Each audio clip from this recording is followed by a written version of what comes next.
Pemirsa, Menteri Pemberdayaan Perempuan dan Perlindungan Anak Yohana Yambise mengunjungi tempat tinggal sementara 5 anak yang ditelantarkan orang tuanya di kawasan Cibubur, Jakarta Timur. Yohana berharap ada koordinasi yang kuat di lintas kementerian hingga tokoh masyarakat agar kasus menelantarkan anak tidak lagi terjadi.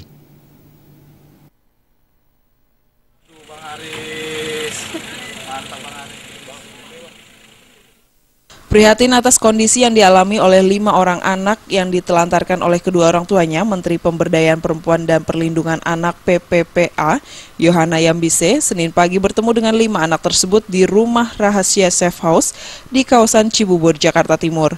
Pertemuan Yohana dengan kelima anak ini didampingi oleh Ketua Komisi Nasional Perlindungan Anak Komnas PA, Aris Merdeka Sirait, dan Sekjen Komisi Perlindungan Anak Indonesia, Erlinda. Yohana sempat meluangkan waktunya untuk mendengarkan cerita dongeng bersama-sama dari sanggar rumah dongeng bersama sejumlah anak-anak yang berada di rumah ini, termasuk kelima anak tersebut. Aku juga mau dengar cerita. Siap ya. Ketika itu hujan datang. Yohana mengatakan bahwa kasus penelantaran anak seperti ini merupakan kesalahan yang sangat besar yang dilakukan oleh setiap orang tua.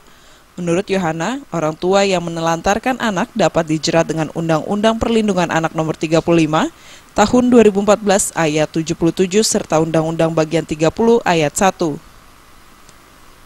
Yohana berharap kasus seperti ini dapat memecahkan dengan cara membangun koordinasi yang kuat di lintas Kementerian PKK, tokoh agama, tokoh masyarakat, organisasi masyarakat agar bisa menjawab semua kekerasan yang terjadi.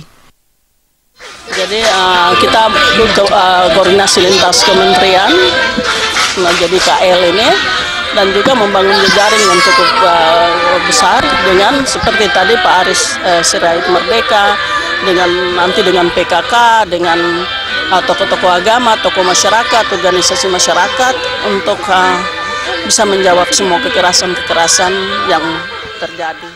Dari Jakarta, Febi Waryanti dan Adam Irhas melaporkan.